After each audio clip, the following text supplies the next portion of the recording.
All right, well, thank you guys for joining us for another Health, Truth, Life short video here. Glad to have you guys back. Today we're going to cover 3 action steps when facing oppression. So yeah, it's a tough one, you know. It's a good one, though. It's a good one. It is a good one. Go ahead and define oppression. So we have the definition of oppression: the state of being subject to unjust treatment or control.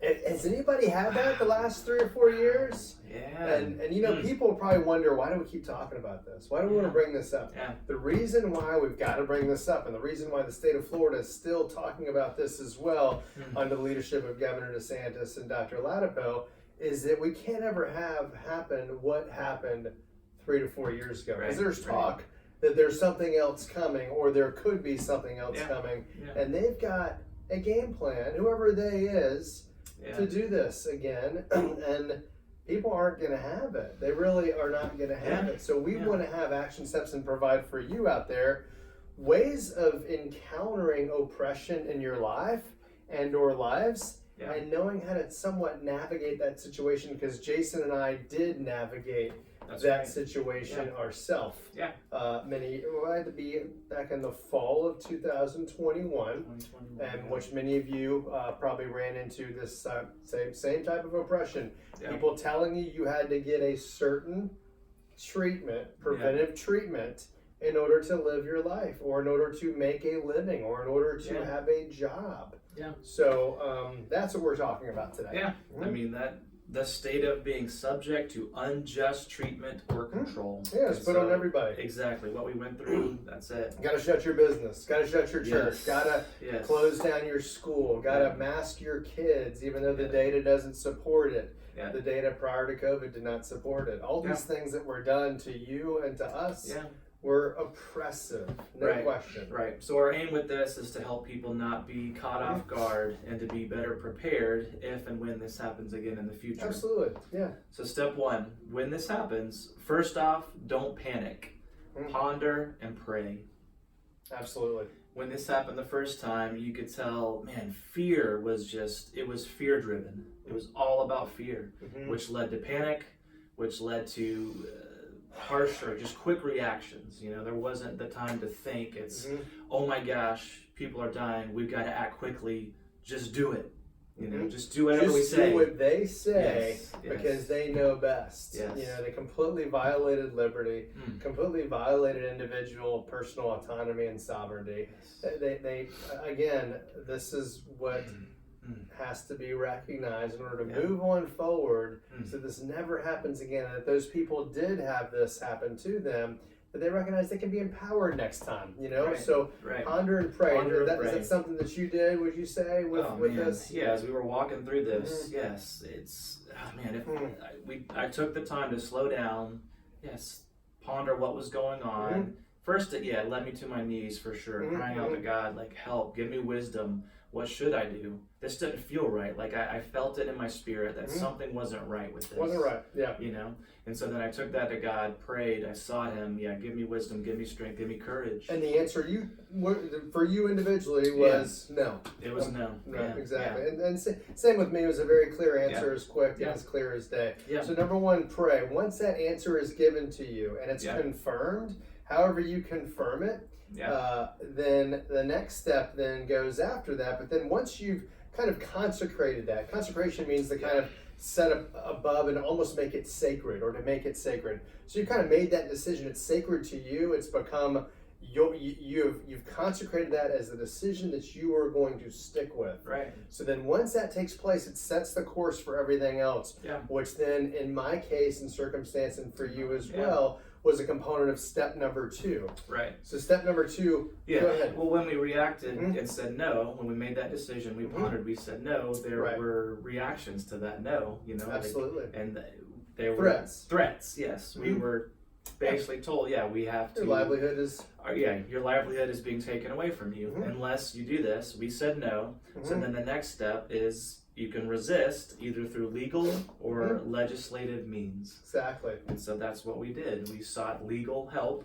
To me, this is why lawyers exist and lawsuits are, to protect your freedom and rights as American citizens and more importantly as children of God. So So that's what we did. Absolutely. And we had to, you know? Absolutely. So sought legal recourse. Yeah. I was thankful in my circumstance to have not only the legal assistance with an attorney, but then also had legislation. The state of Florida, under the direction and leadership of Governor DeSantis, called a special session of legislation in the fall of 2021, which helped pass anti-mandate legislation, which was then signed by Governor DeSantis. So he spearheaded this from the beginning, and Florida led the nation and still leads the nation in all of this with a fight for liberty and truth. And so the point is, we sought that legislation and or legal action. Was thankful to kind of have that be a blessing to me, to be able to save the component of my job where I do radiology. But even if it didn't do that, we had a third option, which is the third option and or step to take with these things would be. The third step is get creative or create a new market. So if something's being stripped from you or taken away, be creative. Think of other ways to continue on doing what you're doing, which is really neat to see how this played out in our story, in our lives, is we have Health Truth Life, you know? And absolutely, we gave people an alternative option to what was being pushed and promoted, and instead of fear, we were promoting peace and love and hope, and you have options, other options, you know, and seeking empowerment, God through all of this. So create and or seek out a new market. So there are clinics like ours all over the country and the world. The point is, though, there's other things out there. There's other businesses. There's small mom and pop businesses, of course, that did not push the mandates. And in Florida, most companies didn't push the mandates for long. But still, what we're a little bit, I guess, miffed about is that there's literature that just came out in the journal Vaccine, February 12, 2024, showing that there is significant adverse outcomes being seen in these vaccinations. Now, the thing is, what we're seeing, of course, is people are pushing back and saying, well, it's still not as bad as what you see with the virus. The point is, there's data on both sides that is showing that, hey, yes, there's components of the virus that are bad. There's components of the vaccine that have shown negative outcomes. So the key is that it gets back to personal choice and liberty with making a decision for what's best for you and for you going forward.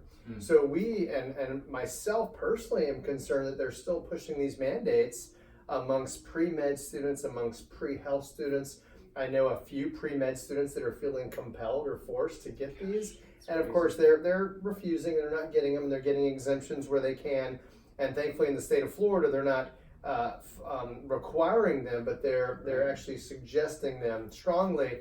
But it's a point to me that, hey, if you have someone coming at you, telling you what to do with your body, the thing is, following these three steps is kind of the way to go. One thing you just said, getting creative could entail moving. If you live in a state where they're pushing you, forcing you to do this, just know there's options. Move to the state of Florida. You will have more freedom here to do those things. I mean, you had an example of someone that moved from Australia. Oh, great. So I'm out at in our local town at a park here, and I was just out there just getting some sun and sort of talking to one of the guys that was out there cleaning and blowing off leaves.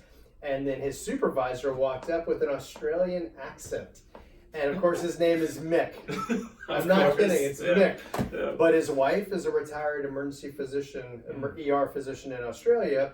And when all this happened in Australia, of course, Australia locked down and they went a little nuts. The point is, he kind of saw the writing on the wall, strong believer, and said, look, this is just not right.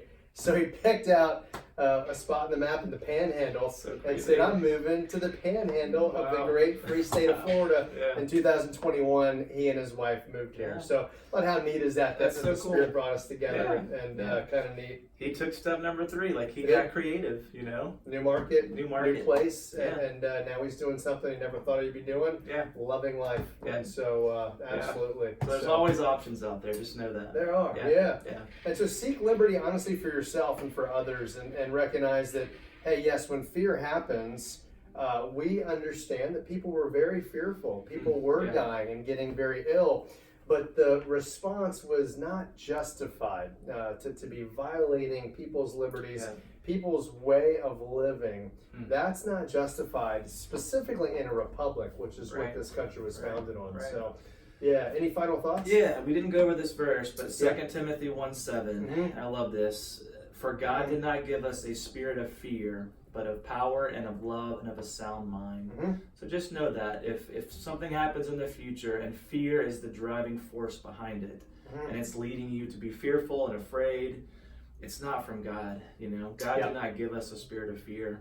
So seek truth, seek God when that happens, and don't let that fear lead to control. Fear leads to control. If you submit to it, you're giving those people that are causing the fear more likely the opportunity to have control over your actions and what you do and say and how you think. So don't give into it. Pursue God, seek truth, pray, ask questions. Absolutely. Yeah. Thank you guys very much for listening, and put down below in the comments, ways that you saw things happen many years ago and what you did to empower yourself and make decisions that provided an outlet for your own individual liberty during this time. I'd love to hear your thoughts. So, as always, thank you guys very much. Have a great rest of the week, and God bless. Thank you.